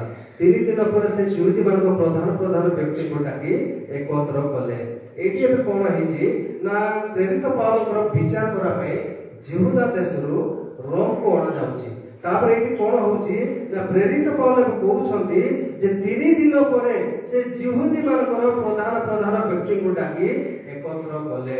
ତାଙ୍କର ବନ୍ଦୀ ଭାବରେ ସେ ଯାଉଛନ୍ତି, କିନ୍ତୁ ସୈନ୍ୟମାନେ ତାଙ୍କୁ ସ୍ପେଶାଲ ଟ୍ରିଟମେଣ୍ଟ କରୁଛନ୍ତି, ସ୍ୱତନ୍ତ୍ର ଭାବରେ ତାଙ୍କର ସେବା ବା ତାଙ୍କୁ ଯୋଗାଇ ଦଉଛନ୍ତି, ଯେପରିକି ସେ ଗୋଟେ କଏଦୀ ଭାବରେ ନ ରହି ଜଣେ ପ୍ରଭୁଙ୍କର ଲୋକ ଭାବରେ ସେ ସମସ୍ତ ପ୍ରକାର ସେବା ସେ ପାଇପାରିବେ, ସେଇ ପ୍ରକାର ତାଙ୍କୁ ବ୍ୟବସ୍ଥା କରାଗଲା। ଏଇ ଭାବରେ ସେ 3 ଦିନ ରହିଲା ପରେ ପ୍ରେରିତ ପାଉଲ କଣ କରୁଛନ୍ତି ନା ଜିହୁଦୀ ମାନଙ୍କର ପ୍ରଧାନ ମେନ୍ ଲୋକଙ୍କୁ ଡାକିଲେ। ଜିହୁଦୀ ମାନେ ସମସ୍ତଙ୍କର ଶତ୍ରୁ। ଜିହୁଦା ବଂଶରେ ପ୍ରଭୁ ଯୀଶୁ ଖ୍ରୀଷ୍ଟଙ୍କର ଜନ୍ମ, ଆଉ କୁଶରେ ଚଢା ପର୍ଯ୍ୟନ୍ତ ଜିହୁଦୀ ମାନେ ହିଁ ପ୍ରଭୁ ଯୀଶୁଙ୍କର ଶତ୍ରୁ ହେଲେ। ଆଉ ଏଇ ପ୍ରେରିତ ପାଉଲ ମଧ୍ୟ ଜଣେ ଜିହୁଦୀ ଲୋକ। ଆଉ ସିଏ ଏବେ କଣ କରୁଛନ୍ତି ନା ପ୍ରଭୁ ଯୀଶୁଙ୍କର ସୁସମାଚାର ସେ ପ୍ରଚାର କରୁଥିବା ସମୟରେ ଜିହୁଦୀ ମାନେ ତାଙ୍କୁ ନାନା ପ୍ରକାର ମିଥ୍ୟା ଆରୋପ ଲଗେଇ ଆଉ ତାଙ୍କୁ ଏବେ ବନ୍ଦୀ କରି ରୋମ ଦେଶରେ ପଠାଉଛନ୍ତି ତାଙ୍କର ବିଚାର କରିବା ପାଇଁ। ତାପରେ ଏଠି ପ୍ରେରିତ ପାଉଲ ଏଠି ପହଞ୍ଚିଲା ପରେ 3 ଦିନ ତାଙ୍କର ବିତି ଯାଇଛି। ତାପରେ ସେ ଚିନ୍ତା କରୁଛନ୍ତି ଯେ ଯୋଉ ଜିହୁଦୀ ମାନେ ଆସିଛନ୍ତି ତାଙ୍କର ମେନ୍ ଲୋକ ସହିତ ଆମେ ଟିକେ କଥା ହେବୁ। ଏକତ୍ର କଲେ ଆଉ ସେମାନେ ଏକତ୍ର ହୁଅନ୍ତେ ସେମାନଙ୍କୁ କହିଲେ, ହେ ଭାଇ ମାନେ, ଯଦ୍ୟପି ମୁଁ ସ୍ୱଜାତି ବିରୁଦ୍ଧରେ କିମ୍ବା ଆମ୍ଭମାନଙ୍କ ପିତୃପୁରୁଷ ପିତୃପୁରୁଷଙ୍କ ରୀତିନୀତି ବିରୁଦ୍ଧରେ କିଛି କରିନଥିଲେ ତଥାପି ଜେରୁସାଲେମରୁ ବନ୍ଦୀ ରୂପେ ରୋମିଓ ମାନଙ୍କର ହସ୍ତରେ ସମର୍ପିତ ହେଲେ। ଜିହୁଦୀ ମାନଙ୍କୁ କହୁଛନ୍ତି ପ୍ରେରିତ ପାଉଲ, ହେ ଭାଇମାନେ ଆଉ ଜିହୁଦୀ ମାନଙ୍କର ମୁଖ୍ୟ ଲୋକମାନେ, ମୁଁ ନିଜର ସ୍ୱଜାତି ମୋର ନିଜର ଜାତି ବିରୁଦ୍ଧରେ ମୁଁ କିଛି ଅନ୍ୟାୟ କରିନାହିଁ, କାହାକୁ କିଛି ମୁଁ କହିନାହିଁ। ବା ଆମର ପିତୃପୁରୁଷ ପୂର୍ବପୁରୁଷ ଅବ୍ରାହମ ଇସାକ ଯାକୁବ ଆମର ଯୋଉ ପିତୃପୁରୁଷ ମୋସା ଏମାନଙ୍କର ଯୋଉ ବ୍ୟବସ୍ଥା ଥିଲା, ଯୋଉ ରୀତିନୀତି ଥିଲା, ସେଇ ରୀତିନୀତି ବିରୁଦ୍ଧରେ ମଧ୍ୟ ମୁଁ କିଛି କରିନଥିଲି। ତଥାପି ହେଲେ ମଧ୍ୟ ଜେରୁସାଲେମରୁ ବନ୍ଦୀ ରୂପେ ରୋମିଓ ମାନଙ୍କ ହସ୍ତରେ ସମର୍ପିତ ହେଲେ ବି କିଛି ଅନ୍ୟାୟ କରିନଥିଲେ, କାହାର ଜାତି ବିରୁଦ୍ଧରେ ବି କହିନଥିଲେ। ଯେହେତୁ ମୁଁ ମଧ୍ୟ ନିଜେ ସେଇ ଜାତିର ଲୋକ, ତେଣୁ ମୋର ଜାତି ବିରୁଦ୍ଧରେ କିଛି କହିନଥିଲି। ମୋର ପୂର୍ବପୁରୁଷ, ତୁମର ସମସ୍ତଙ୍କର ପୂର୍ବପୁରୁଷ ଅବ୍ରାହମ ଇସାକ ଯାକୁବ ମୋସା ଏମାନଙ୍କର ବ୍ୟବସ୍ଥା ରୀତିନୀତି ବିରୁଦ୍ଧରେ ମୁଁ କିଛି କହିନଥିଲି। ତଥାପି କଣ ମତେ ଜେରୁସାଲେମରୁ ମତେ ବନ୍ଦୀ ଭାବରେ କଣ ରୋମିଓ ମାନଙ୍କର ହାତରେ ମତେ ସମର୍ପଣ କରାଗଲା ବୋଲି ପ୍ରେରିତ ପାଉଲ ଏବେ ଜିହୁଦୀ ମାନଙ୍କର ପ୍ରଧାନ ବ୍ୟକ୍ତିଙ୍କୁ ଡାକି ଏହି ବିଷୟ ସେ ଏବେ କହୁଛନ୍ତି। ସେମାନେ ମୋର ବିଚାର କରି ମୋ ଠାରେ ପ୍ରାଣ ଦଣ୍ଡର କୌଣସି କାରଣ ନଥିବାରୁ ମତେ ମୁକ୍ତି ଦେବା ପାଇଁ ଇଚ୍ଛା କରୁଥିଲେ, କିନ୍ତୁ ଜିହୁଦୀ ମାନେ ସେଥିର ବିରୋଧ କରିବାରୁ ମୁଁ କାଇସରଙ୍କ ସାମୁରେ ବିଚାରିତ ହେବା ନିମନ୍ତେ ପ୍ରାର୍ଥନା କଲି। ଦେଖନ୍ତୁ ତାଙ୍କର ବିଚାର ହଉଛି, ଆଉ ଯେ ପ୍ରକୃତ ବିଚାରକର୍ତ୍ତା ସେ ବିଚାର କରୁ ଦେଖିଲେ ଯେ କଣ ନା ପ୍ରେରିତ ପାଉଲଙ୍କ ଠାରେ ଏମିତି କୌଣସି ଭୁଲ ନାହିଁ, କୌଣସି ତାଙ୍କର ଅପରାଧ ନାହିଁ ଯେ ତାଙ୍କୁ ପ୍ରାଣ ଦଣ୍ଡ ଦିଆଯିବ, ମୃତ୍ୟୁ ଦଣ୍ଡ ତାଙ୍କୁ ଦିଆଯିବ, ଏମିତି କୌଣସି ପ୍ରକାର ଆମେ ଦେଖୁନୁ ବୋଲି ବିଚାରକର୍ତ୍ତା ମଧ୍ୟ ତାଙ୍କୁ ମୁକ୍ତି କରିବା ପାଇଁ ଚାହୁଁଛନ୍ତି। ନାଇଁ ଏ ଲୋକ ନିର୍ଦ୍ଦୋଷ ଅଟେ, ତାଙ୍କ ପାଖରେ କୌଣସି ଦୋଷ ନାହିଁ, ତେଣୁ ଆକୁ ଆମେ କୌଣସି ଭାବରେ ଆମେ ପ୍ରାଣ ଦଣ୍ଡ ଦେଇପାରିବା ନାହିଁ, ଆମକୁ ଆମେ ମୁକ୍ତି ଦେବା ବୋଲି ସେଇ ମାନେ ବିଚାରକର୍ତ୍ତା ସେ ନିଷ୍ପତ୍ତି ନେଉଛନ୍ତି, ଇଚ୍ଛା କରୁଥିଲେ। ମାତ୍ର କଣ ହେଲା, ନିଜର ଲୋକ ଆକା ଜିହୁଦୀ ମାନେ ସେଥିରେ ବିରୋଧ କଲେ। ସେମାନେ ଜିହୁଦୀ ମାନେ ବିରୋଧ କଲେ, ଆଉ ସେମାନେ କଣ କହିଲେ ନା ନାଇଁ ତାକୁ ଯେମିତି ହେଲେ ତାକୁ ଦଣ୍ଡିତ କରିବା ପାଇଁ ପଡିବ। ସେତେବେଳେ ଯୀଶୁଙ୍କ ସମୟରେ ମଧ୍ୟ ଯୀଶୁଙ୍କୁ ଆମେ ମୁକ୍ତ କରିବା ନା ବଗ ବାଜେଇକି ଚୋର ଡକାୟତ ଗୋଟେ ମୁକ୍ତ କରିବା। ଜିହୁଦୀ ମାନେ କହିଥିଲେ ନାଇଁ ଯୀଶୁଙ୍କୁ କ୍ରୁଶରେ ଚଢା, କ୍ରୁଶରେ ବିଧ କର, କ୍ରୁଶରେ ମାରିଦିଅ, ମାତ୍ର ଚୋର ଡକାୟତକୁ ତମେ ଖଲାସ କରିଦିଅ, ନିର୍ଦ୍ଦୋଷ ଭାବରେ ତାକୁ ତମେ ଛାଡ଼ିଦିଅ। ଏଇଟା ହଉଛି ଜିହୁଦୀ ମାନଙ୍କର ସେତେବେଳେ ମାନେ ଗୋଟେ କଠୋର ନିଷ୍ପତ୍ତି। ତାଙ୍କର ମାନେ ଆତ୍ମିକ ଚକ୍ଷୁ ଏମିତି ଲିଭି ଯାଇଥିଲା, ସେମାନେ ସତ କଣ ମିଛ କଣ ଜାଣୁଥିଲେ, କିନ୍ତୁ ସେମାନେ ଏତେ ଜଡ଼ ହେଇଯାଇଥିଲେ, ସେମାନେ ପ୍ରତ୍ୟେକ ବିଷୟ ସେମାନେ ଜାଣିଥିଲେ, ଯେହେତୁ ସେମାନେ ଶାସ୍ତ୍ରଜ୍ଞ, ଶାସ୍ତ୍ର ଆଉ ବ୍ୟବସ୍ଥା ସେମାନେ ପାଳନ କରିବା ଲୋକ ଥିଲେ। ତଥାପି ସେମାନେ ଯୀଶୁଙ୍କୁ ସେମାନେ କ୍ରୁଶରେ ଚଢ଼ାଇଲେ। ଆଉ ଆଜି ମଧ୍ୟ ପ୍ରେରିତ ପାଉଲଙ୍କୁ ଯେ ଉତ୍ତମ ବିଚାରକର୍ତ୍ତା ସେ କହୁଛନ୍ତି ଏଇ ଲୋକଠାରେ ଆମେ କୌଣସି ପ୍ରକାର ତାଙ୍କର ଭୁଲ ଆମେ ଦେଖୁନୁ, ତେଣୁ ତାଙ୍କୁ ଆମେ ପ୍ରାଣଦଣ୍ଡ ଦେବା ନାହିଁ, ବରଂ ତାଙ୍କୁ ଆମେ ମୁକ୍ତି ଦେବା। କିନ୍ତୁ ଜିହୁଦୀ ମାନେ ସେଥିର ବିରୋଧ କରିବାରୁ ମୁଁ କାଇସରଙ୍କ ସାମୁରେ ବିଚାରିତ ହେବା ନିମନ୍ତେ ପ୍ରାର୍ଥନା କରିବାକୁ ବାଧ୍ୟ ହେଲି। ନା ଆମକୁ ଯେମିତି ହେଲେ ତମେ ଦଣ୍ଡ ଦେବା ପାଇଁ ପଡିବ ବୋଲି ଜିହୁଦୀ ମାନେ ଯେତେବେଳେ ଅଡ଼ି ବସିଲେ, ସେତେବେଳେ ପ୍ରେରିତ ପାଉଲ କଣ କହିଲେ ନା ସିଏ କାଇସରଙ୍କ ନିକଟରେ ମୋର ବିଚାର କରାଯାଉ ବୋଲି ସେ ରିକ୍ୱେଷ୍ଟ କଲେ, ଅନୁରୋଧ କଲେ। କାଇସର ଯେ କି ବିଚାରକର୍ତ୍ତା ତାଙ୍କ ଠାରେ ମୋର ବିଚାର ହଉ ବୋଲିକରି ପ୍ରେରିତ ପାଉଲ ସେ ଏବେ ଅନୁରୋଧ କରିବାକୁ ସେ ବାଧ୍ୟ ମୁଁ ହେଲି ବୋଲିକି ସେ କହୁଛନ୍ତି। ମୋର ଯେ ସ୍ୱଜାତି ବିରୁଦ୍ଧରେ ଅଭିଯୋଗ କରିବାର କିଛି ଥିଲା ତାହା ନୁହେଁ, ମୋ ନିଜ ଜାତି ବିରୁଦ୍ଧରେ କିଛି ଅଭିଯୋଗ କରୁନାହିଁ। ସେମାନେ ମତେ ଆଜି ଦଣ୍ଡ ଦେବା ପାଇଁ ମତେ ବିଚାର କରିବାକୁ ଆଣିଛନ୍ତି, ତଥାପି ମୁଁ ମୋର ଜାତି ବିରୁଦ୍ଧରେ ଜିହୁଦୀ ମାନଙ୍କ ବିରୁଦ୍ଧରେ ମୋର କୌଣସି ପ୍ରକାର ଅଭିଯୋଗ ମୋର ନାହିଁ, କମ୍ପ୍ଲେନ ମୋର ନାହିଁ, ପ୍ରେରିତ ପାଉଲ ଏହା କହୁଛନ୍ତି। ଅତଏବ ଏହି କାରଣରୁ ମୁଁ ଆପଣମାନଙ୍କୁ ମୋ ସହିତ ସାକ୍ଷାତ କଥାବାର୍ତ୍ତା କରିବାକୁ ଅନୁରୋଧ କଲି, କାରଣ ଇସ୍ରାଏଲର ଭରସା ଯୋଗୁଁ ମୁଁ ଏହି ଜଞ୍ଜିରରେ ବନ୍ଧା ହୋଇଅଛି। ସେଥିରେ ସେ ତାଙ୍କୁ କହିଲେ, ଆପଣଙ୍କ ସମ୍ବନ୍ଧରେ ଜିହୁଦା ଦେଶର ଆମେ କୌଣସି ପତ୍ର ପାଇନାହୁଁ କି ଭାଇମାନଙ୍କ ମଧ୍ୟରୁ କେହି ଏଠାକୁ ଆସି ଆପଣଙ୍କ ବିଷୟରେ କୌଣସି ମନ୍ଦ ସମ୍ବାଦ ଦେଇନାହାନ୍ତି ବା କହିନାହାନ୍ତି। ସେଥିରେ ଜିହୁଦୀ ମାନେ ଯେଉଁମାନେ ପ୍ରଧାନ ଜିହୁଦୀ ମାନେ ଥିଲେ ସେମାନେ କହିଲେ ଯେ ଆମମାନଙ୍କର ଜିହୁଦା ଦେଶରୁ କୌଣସି ପ୍ରକାର ଲେଟର ଚିଠି ଆସିନାହିଁ, ଯେ ତମର ବିରୁଦ୍ଧରେ କୌଣସି ଚିଠି ଆସିନାହିଁ ବା କି ଭାଇମାନେ ମଧ୍ୟ ତୁମ ବିରୁଦ୍ଧରେ କୌଣସି ପ୍ରକାର ବିଷୟ ମନ୍ଦ ବୋଲି ବା ଅଭିଯୋଗ ସେମାନେ କରିନାହାନ୍ତି, କିନ୍ତୁ ଆପଣଙ୍କର ଭାବ କଣ ଅଛି ତା ମାନେ ଜାଣିବା ପାଇଁ ଇଚ୍ଛା କରୁଛୁ। କିନ୍ତୁ ଯିହୁଦୀ ମାନେ ବା ପ୍ରଧାନ ଲୋକମାନେ ସେମାନେ କଣ କହିଲେ ଯେ ତମ ବିରୁଦ୍ଧରେ କିଛି ଆମଙ୍କର ଯିହୁଦୀ ମାନଙ୍କ ଠାରୁ ଏପର୍ଯ୍ୟନ୍ତ କୌଣସି ପତ୍ର ଆସିନାହିଁ, ଅଭିଯୋଗ ଆସିନାହିଁ। ବର୍ତ୍ତମାନ ଆମେ ଚାହୁଁଛୁ ଯେ ପ୍ରେରିତ ପାଉଲ ତମର ମୁହଁରୁ ତମେ କଣ କହିବାକୁ ଚାହୁଁଛ ତମେ ଆମକୁ କୁହ, ସେଇ ବିଷୟ ଆମେ ଜାଣିବା ପାଇଁ ଚାହୁଁଛୁ ବୋଲି ଏଇ ଯୋଉ ପ୍ରଧାନ ଯିହୁଦୀ ବ୍ୟକ୍ତି ମାନେ ପ୍ରେରିତ ପାଉଲଙ୍କୁ ସେମାନେ ପଚାରୁଛନ୍ତି। ଏଥିରେ ସେମାନେ ତାଙ୍କ ସହିତ ତାପରେ କହିଲା ପରେ ଗୋଟେ ଡେଟ୍ ଗୋଟେ ଫିକ୍ସ ହେଲା ଯେ ଅମୁକ ତାରିଖରେ ଆମେ ମାନେ ବହୁ ସଂଖ୍ୟାରେ ଆମେ ମାନେ ଆସିବୁ, ଆଉ ସେଇଦିନ ଆମେ କଣ କରିବୁ ନା ଏଇ ବିଷୟରେ କଥାବାର୍ତ୍ତା ହେବା। ତାପରେ ଯିହୁଦୀ ମାନେ ପଳେଇଲେ। ତାପରେ ଯୋଉ ଦିନ ଫିକ୍ସ ହେଇଥିଲା, ଯୋଉ ଡେଟ୍ ଥିଲା, ସେଇ ଡେଟ୍ କଣ ହେଇଛି ବହୁ ସଂଖ୍ୟାରେ ତାଙ୍କ ବସାକୁ ଆସିଲେ। ଯିହୁଦୀ ମାନେ ବହୁ ସଂଖ୍ୟାରେ ଯୋଉଠି ପ୍ରେରିତ ପାଉଲ ରହୁଥିଲେ ତାଙ୍କ ସେଇ ବସା ଜାଗାକୁ ସେମାନେ ଆସିଲେ, ଆଉ ସେ ସକାଳ ସନ୍ଧ୍ୟା ପର୍ଯ୍ୟନ୍ତ ସେମାନଙ୍କ ନିକଟରେ ବ୍ୟାଖ୍ୟା କରି ଈଶ୍ୱରଙ୍କ ରାଜ୍ୟ ସମ୍ବନ୍ଧରେ ସାକ୍ଷ୍ୟ ଦେଲେ। ସକାଳୁ ସନ୍ଧ୍ୟା ପର୍ଯ୍ୟନ୍ତ ସେ ଲୋକମାନଙ୍କ ସହିତ ବର୍ଣ୍ଣନା କରି ଈଶ୍ୱରଙ୍କର ରାଜ୍ୟ ବିଷୟରେ ସାକ୍ଷ୍ୟ ଦେଇ ଈଶ୍ୱରଙ୍କର ବିଷୟରେ ସେ କଣ କରୁଛନ୍ତି ନା ତାଙ୍କ ସହିତ କଥାବାର୍ତ୍ତା କରୁଛନ୍ତି। ମୋଶାଙ୍କ ବ୍ୟବସ୍ଥା ଭାବବାଦୀ ମାନଙ୍କର ଶାସ୍ତ୍ର ଘେନି ଯୀଶୁଙ୍କ ସମ୍ବନ୍ଧରେ ତାଙ୍କର ବିଶ୍ୱାସ ଜନ୍ମାଇବାକୁ ଚେଷ୍ଟା କଲେ। ମୋଶାଙ୍କ ବ୍ୟବସ୍ଥା ଭାବବାଦୀ ଯିଶାୟ ଭାବବାଦୀଙ୍କ ପୁସ୍ତକରେ ପ୍ରଭୁ ଯୀଶୁ ଖ୍ରୀଷ୍ଟଙ୍କର ପୃଥିବୀରେ ଜନ୍ମ ହେବାର ବିଶେଷ ସବୁ ଭବିଷ୍ୟବାଣୀ ହେଇଥିଲା। এই ସବୁ ବିଷୟ ବ୍ୟବସ୍ଥା ଅନୁସାରେ ପ୍ରେରିତ ପାଉଲ ଯିହୁଦୀ ମାନଙ୍କର ପ୍ରଧାନ ଲୋକମାନଙ୍କୁ ଦେଖାଇ କରି ବୁଝାଉଛନ୍ତି। ପ୍ରଭୁ ଯୀଶୁ ଖ୍ରୀଷ୍ଟ କିପରି ଜଗତକୁ ଆସିଲେ, ଏମିତି ସେମିତିରେ ସେ ଆସିନାହାନ୍ତି। ପବିତ୍ର ଆତ୍ମାଙ୍କର ଗର୍ଭରେ ଧାରଣ ହୋଇ ପ୍ରଭୁ ଯୀଶୁ ଖ୍ରୀଷ୍ଟ ଜଗତକୁ ଆସିବେ, ଯୋଉଟା କି ଭାବବାଦୀ ମାନେ ମୋଶାଙ୍କ ବ୍ୟବସ୍ଥାରେ ଲେଖା ଯାଇଥିଲା। ସେଇ ପ୍ରଭୁ ଯୀଶୁ ଖ୍ରୀଷ୍ଟଙ୍କର ସୁସମାଚାର ଏବେ ପ୍ରେରିତ ପାଉଲ ସେ କଣ କରୁଛନ୍ତି ଏଇ ଯିହୁଦୀ ଲୋକମାନଙ୍କ ନିକଟରେ ରହୁଛନ୍ତି।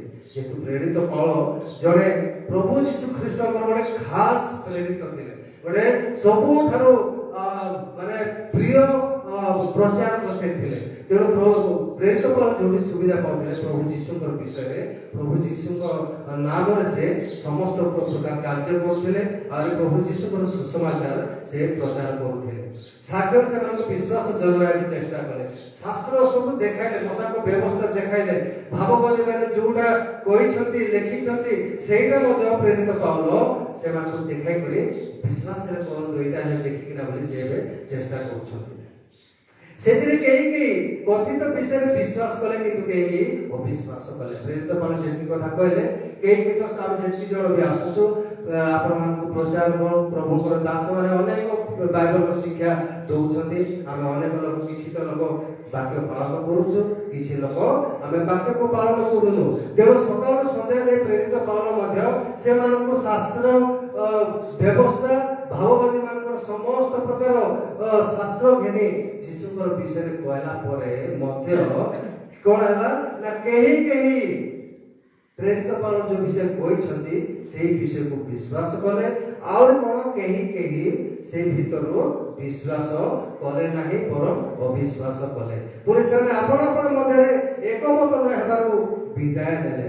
ଏଠି ଆମେ ଯେତିକି ଲୋକ ଆମେ একত্র হয়েছু, যদি গোটে কথা যদি রাজি হবা, দুই ভাগ যদি আমি হয়েযা ধীরে ধীরে গোটে ভাগ লোক আমি পড়াইবা যে এই কথারে আমি মানে রাজি না হবো, ধীরে ধীরে আমি নিজের আসন ছাড়ি নিজের স্থান ছাড়ি আমি চালি যা।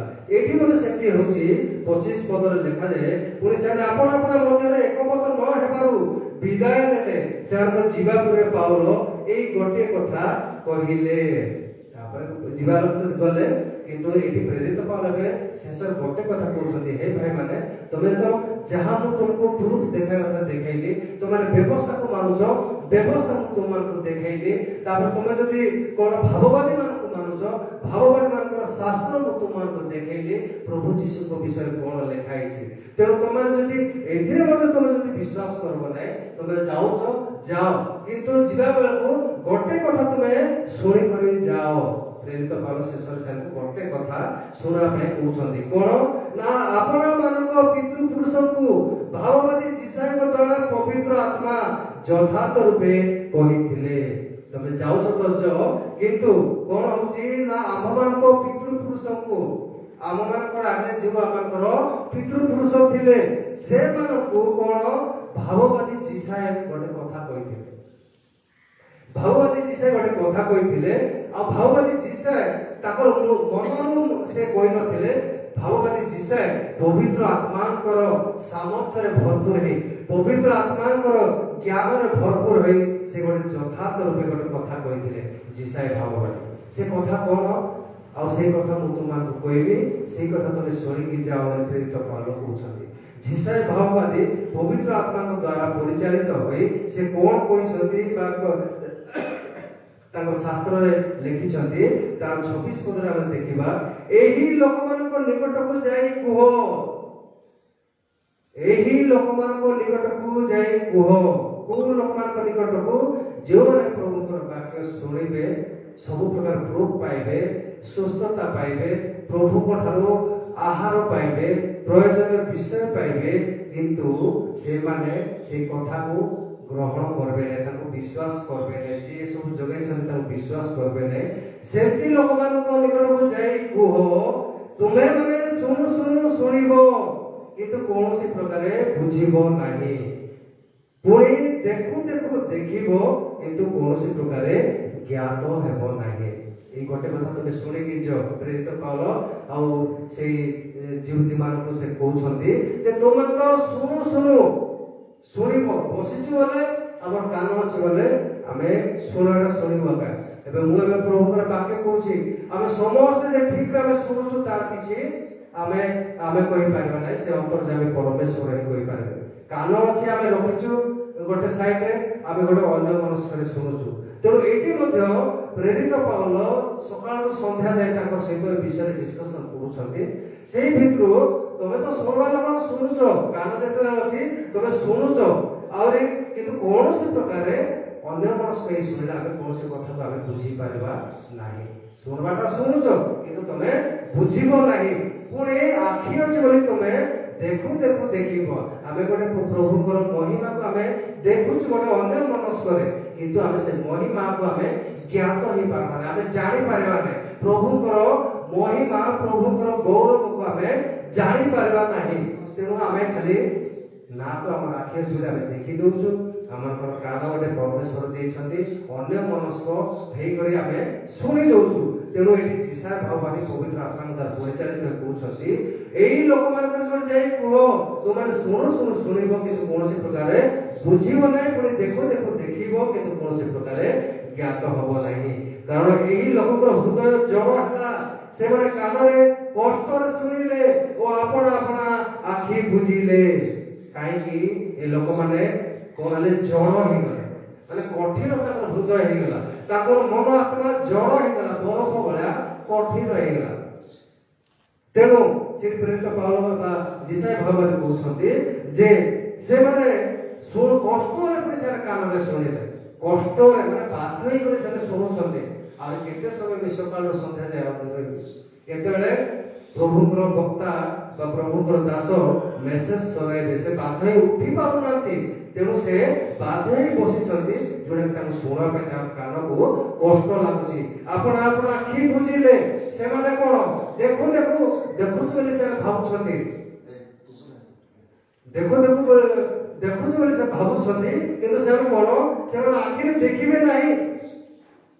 କଷ୍ଟରେ ଶୁଣିଲେ ଓ ଆପଣ ଆପଣ ଆଖି ସେମାନେ ବୁଝିଲେ, ଯେପରି ସେମାନେ ଆଖିରେ ଦେଖିବେ ନାହିଁ, ଆଉ କାନରେ ଶୁଣିବେ ନାହିଁ, ଆଉ ହୃଦୟରେ ବୁଝିବେ ନାହିଁ, ପୁଣି ଫେରି ଆସିବେ ନାହିଁ, ଆଉ ଆମେ ସେମାନଙ୍କୁ ସୁସ୍ଥ କରିବୁ ନାହିଁ।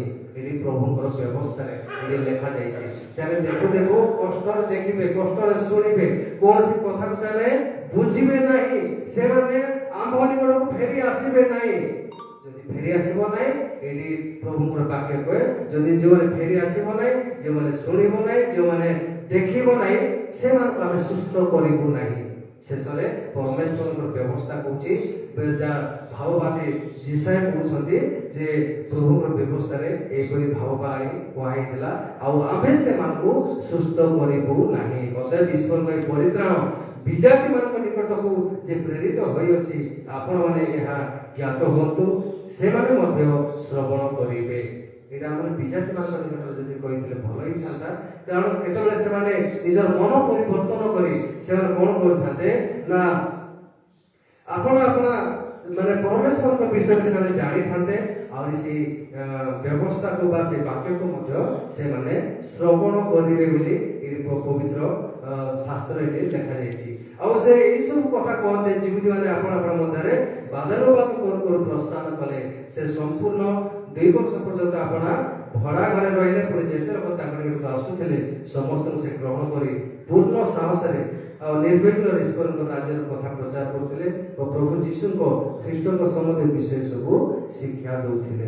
ଏହିପରି ଭାବରେ ପ୍ରିୟ ପ୍ରଭୁଙ୍କର ଲୋକମାନେ ପ୍ରେରିତ ପାଉଲ ତାଙ୍କର ଜୀବନରେ ଆହୁରି ତ ଅନେକ ବିଷୟ ଅଛି, ତାଙ୍କର ଜୀବନରେ ଅନେକ କଷ୍ଟ ଆସିଛି, ସମସ୍ୟା ଆସିଛି, ନିଜକୁ କାରାଗାରରେ ସେ ରଖିଛନ୍ତି, ନିଜର ଲୋକମାନଙ୍କ ଦ୍ୱାରା ସେ ନିନ୍ଦିତ ତାଡ଼ିତ ହୋଇଛନ୍ତି, ପ୍ରହାରିତ ହୋଇଛନ୍ତି। ଶେଷରେ ତାଙ୍କର ଜୀବନ ମଧ୍ୟ ବହୁତ ଦୁଃଖଦ ପୂର୍ଣ୍ଣରେ ଭାବରେ ତାଙ୍କର ଜୀବନ ଯାଉଛି। ତେଣୁ ଆଜି ପ୍ରଭୁ ଆମକୁ ଆହ୍ୱାନ କରୁଛନ୍ତି ତାଙ୍କ ବାକ୍ୟ ମାଧ୍ୟମରେ, ଯେ ଆମର ଯଦି କାନ ଅଛି ଆମେ ମାନେ ଶୁଣୁ ଆମେ ବୁଝୁନୁ, ଆଖି ଅଛି ଦେଖୁ ଆମେ ଜ୍ଞାତ ହଉନୁ, କିନ୍ତୁ ଆମର ଜୀବି ପରମେଶ୍ୱର ଯିଏ ଆମର ଆଖି ଦେଲେ କାନ ଦେଲେ ସୃଷ୍ଟି କଲେ, ସେଇ ଜୀବି ପରମେଶ୍ୱର ସମସ୍ତ ବିଷୟ ସେ ଦେଖୁଛନ୍ତି।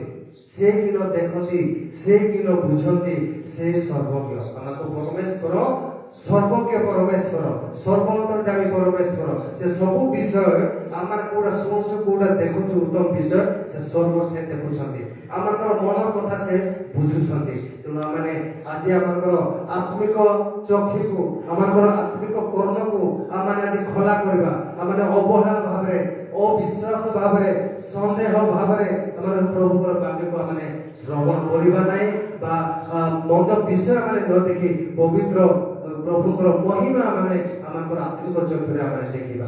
ପ୍ରଭୁ ଜୀବନ୍ତ ବାକ୍ୟ ଦେଇ ଆମ ସମସ୍ତଙ୍କୁ ପ୍ରଚୁର ଭାବେ ଆଶୀର୍ବାଦ କରନ୍ତୁ। ଆମେନ୍।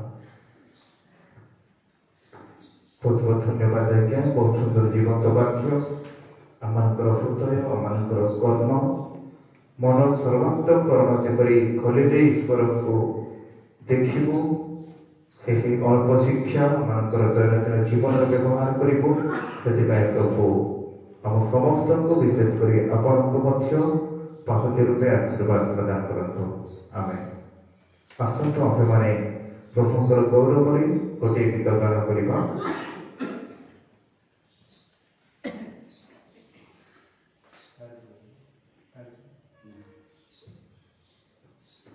ଆମେ 112 ନମ୍ବର ଗୀତ ଗାଇବା। 112। ହେ ଭଲ ସାକ୍ଷୀ ମାନେ ଉଠ, ଯେ ପ୍ରହରୀ ସିଂହର କାନ୍ଥରେ ଓ ଦିବାରାତ୍ରରେ ପ୍ରସ୍ତୁତ ଅଟନ୍ତି ଶତ୍ରୁଙ୍କ ସମ୍ମୁଖରେ, ଯାହାଙ୍କ ସାକ୍ଷ୍ୟ ଲୋକେ ଶୁଣନ୍ତି, ତୋ ଦ୍ୱାରା ଗୋଷ୍ଠୀ ସବୁ ଆସନ୍ତି।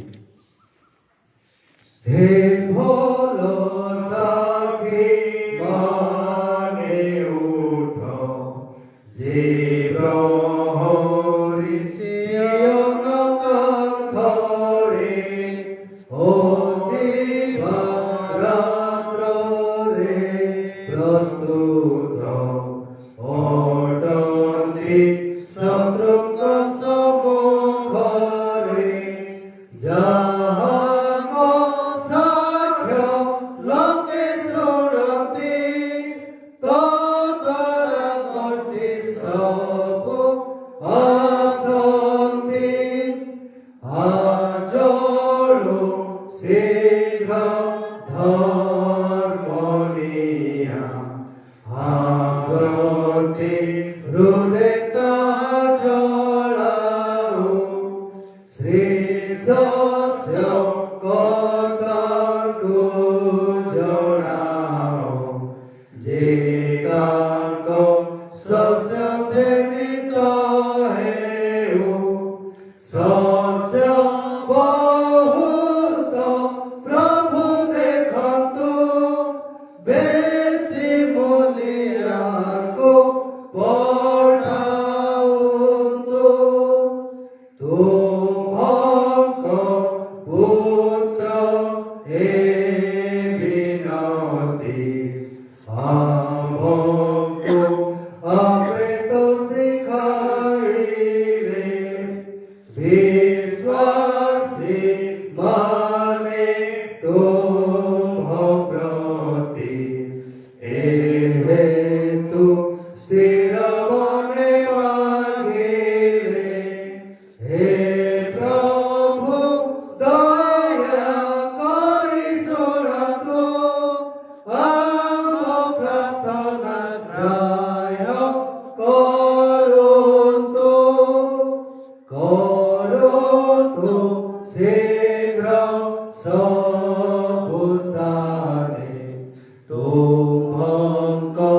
সমাচার প্রেরণ যে ধর্ম সাখ্য লোকমানে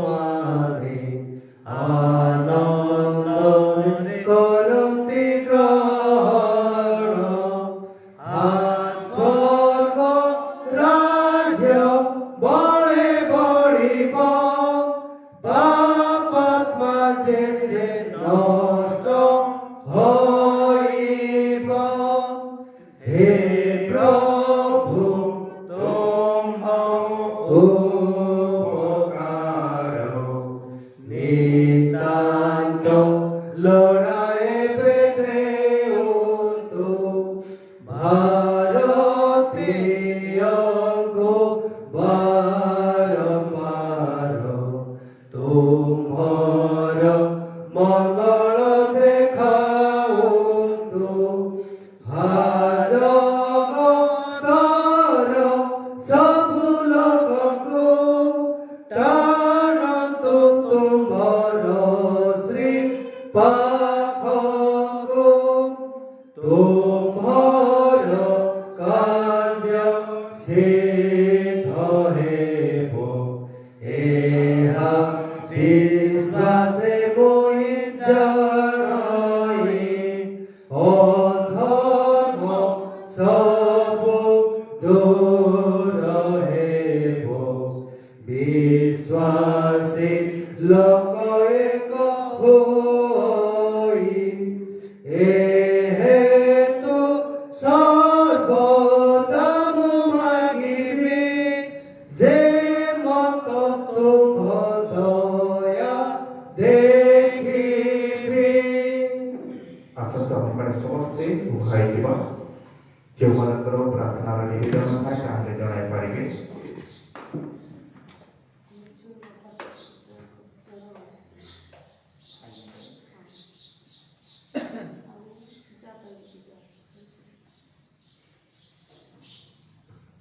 ସେମାନେ ପ୍ରାର୍ଥନା କରିବା।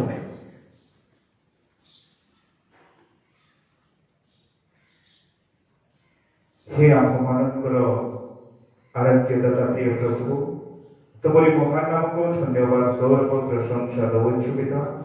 এই সুন্দর সময়, সুন্দর অবকাশ, সুন্দর দিবসর প্রথম সময় প্রভু তুমরি হস্তরে আঠমানে দেবা পাই সুযোগ পাইল, তেণুকরি ধন্যবাদ গৌরব প্রশংসা দেউଛୁ। যে বাক্য শ্রবণ করিয়েଛୁ সে বাক্য আমাদের জীবনের কার্যকারী করিব, ସେଥିପାଇଁ ତମେ ସାହାଯ୍ୟ କର। ବିଶେଷ କରି ପ୍ରଭୁ ତୁମରି ଅଭିଷିକ୍ତ ଦାସ ପ୍ରାର୍ଥୀନାୟକଙ୍କୁ ତୁମରି ହସ୍ତରେ ସମର୍ପିତ କରୁଅଛୁ। ପ୍ରଭୁ ବୁଦ୍ଧି ଜ୍ଞାନ ଶକ୍ତିରେ ତୁମେ ପୂର୍ଣ୍ଣ କର, ଅଧିକରୁ ଅଧିକ ମାତ୍ରାରେ ତୁମେ ବ୍ୟବହାର କର, ପରିବାରକୁ ମଧ୍ୟ ତୁମେ ଆଶୀର୍ବାଦ କର। ମଙ୍ଗଳମୟ ପିତା, ବିଶେଷ କରି ଆମମାନଙ୍କର ବରିଷ୍ଠ ପ୍ରାର୍ଥୀନାୟକଙ୍କୁ ମଧ୍ୟ ତୁମରି ହସ୍ତରେ ସମର୍ପିତ କରୁଅଛୁ, ତୁମେ ଆଶୀର୍ବାଦ କର। ତାଙ୍କରି ଧର୍ମପତ୍ନୀ ମାଙ୍କୁ ମଧ୍ୟ ତୁମେ ଆଶୀର୍ବାଦ କର, ସୁସ୍ଥ ସବଳ ପ୍ରଦାନ କର। ମଙ୍ଗଳମୟ ପ୍ରଭୁ, ବିଶେଷ କରି ଯେଉଁ ଦିଦି ଆଜ୍ଞାଙ୍କ ନିମନ୍ତେ ପ୍ରାର୍ଥନା ନିବେଦନ କଲେ, ପ୍ରଭୁ ତାଙ୍କରି ଶରୀର ମଧ୍ୟରେ ଯେଉଁ ଜୀବାଣୁ ପ୍ରବେଶ କରିଅଛି ସେହି ଜୀବାଣୁ ଯୀଶୁଙ୍କ ନାମରେ ତୁମେ ଦୂର କର। ପ୍ରଭୁ ତା ପରିବାରକୁ ମଧ୍ୟ ତୁମେ ଆଶୀର୍ବାଦ କର। ବିଶେଷ କରି ଆମମାନେ ପ୍ରାର୍ଥନା ନିବେଦନ ରଖୁଅଛୁ ତୁମରି ଅଭିଷିକ୍ତ ଦାସ ବେଳ ଆଜ୍ଞାଙ୍କ ନିମନ୍ତେ ମଧ୍ୟ। ପ୍ରଭୁ ତାଙ୍କେ ତୁମରି ସେବା କାର୍ଯ୍ୟ କରିବା ନିମନ୍ତେ ଯିବା ସମୟରେ ଯେଉଁ ଦୁର୍ଘଟଣା ଘଟିଅଛି ତାହା ମଧ୍ୟ ତୁମେ ଜାଣିଅଛ ପିତା। ପ୍ରଭୁ ଯେଉଁ ଗୋଡ଼ ବଥା ହେଉଅଛି ସେହି ଗୋଡ଼କୁ ଯୀଶୁଙ୍କ ନାମରେ ତୁମେ ସବଳ କର ନିବେଦନ କରୁ। ପ୍ରଭୁ ପରିବାରକୁ ମଧ୍ୟ ତୁମେ ଆଶୀର୍ବାଦ କର। ଯେଉଁ ବଥା ହେଉଅଛି ଯୀଶୁଙ୍କ ନାମରେ ତୁମେ ଦୂର କର ନିବେଦନ କରୁଅଛୁ। ମଙ୍ଗଳମୟ ପ୍ରଭୁ ତୁମେ ଆଶୀର୍ବାଦ କର। ପ୍ରଭୁ ଆମେମାନେ ଯେତେ ଜଣ ମଧ୍ୟ ଅଛୁ ତୁମେ ଆଶୀର୍ବାଦ କର। ଆଜିର ଦିବସରେ ଯେଉଁ କାର୍ଯ୍ୟ କରିବୁ ସେ କାର୍ଯ୍ୟ ଉତ୍ତମ ଭାବରେ ପ୍ରତ୍ୟେକ ବିଷୟ ଦେଇ ତୁମେ ଗଢ଼ାଇ ନିଅ। ମଙ୍ଗଳମୟ ପ୍ରଭୁ, ଯେତେ ଜଣ ଅସୁସ୍ଥ ଥିଲେ ସୁସ୍ଥତା ପ୍ରଦାନ କର। ସମସ୍ତଙ୍କର ମନ ଆତ୍ମା ହୃଦୟ ଦେଇ ପ୍ରଭୁ ତୁମରି ସେବା କାର୍ଯ୍ୟ କରିବୁ, ତୁମରି ଉପାସନା କରିବୁ, ତୁମକୁ ବିଶ୍ୱାସ କରିବୁ, ଭରସା କରିବୁ, ଆଶା କରିବୁ। ସେଥିପାଇଁ ତୁମେ ସାହାଯ୍ୟ କର। ଆମ ସମସ୍ତଙ୍କର ପ୍ରତ୍ୟେକ ଭାର ଆଜିର ଦିବସର ପ୍ରତ୍ୟେକ ବିଷୟ ତୁମରି ହସ୍ତରେ ସମର୍ପିତ କରି ଯୀଶୁଙ୍କ ନାମରେ ମାଗୁଅଛୁ, ଆମେନ୍। हे ଆମମାନଙ୍କର ସ୍ୱର୍ଗସ୍ଥ ପିତା, ତୁମ ନାମ ପବିତ୍ର ବୋଲି ମାନ୍ୟ ହଉ। ତୁମରି ରାଜ୍ୟ ଆସୁ, ଯେପରି ସ୍ୱର୍ଗରେ ସେପରି ପୃଥିବୀରେ ତୁମର ଇଚ୍ଛା ସଫଳ ହଉ। ଆଜି ଆମମାନଙ୍କୁ ପ୍ରୟୋଜନୀୟ ଆହାର ଦିଅ। ଆମ୍ଭେମାନେ ଯେପରି ଆପଣା ଅପରାଧୀମାନଙ୍କୁ କ୍ଷମା କରିଅଛୁ ସେହିପରି ଆମ୍ଭମାନଙ୍କ ଅପରାଧ ସବୁ କ୍ଷମା କର। ପରୀକ୍ଷାରେ ଆମ୍ଭମାନଙ୍କୁ ଆଣ ନାହିଁ, ମାତ୍ର ମୋତେ ରକ୍ଷା କର। ଜଣ ରାଜ୍ୟ ପରାକ୍ରମ ଓ ଗୌରବ ଯୁଗେ ଯୁଗେ ତୁମରି ହେଉ। ଆମେନ୍। ସଦାପ୍ରଭୁ ତୁମକୁ ଆଶୀର୍ବାଦ କରନ୍ତୁ ଓ ତୁମକୁ ରକ୍ଷା କରନ୍ତୁ। ସଦାପ୍ରଭୁ ତୁମ ପ୍ରାପଣ ମୁଖରେ ତେଜ ପ୍ରକାଶ କରନ୍ତୁ ଓ ଅନୁଗ୍ରହ କରନ୍ତୁ।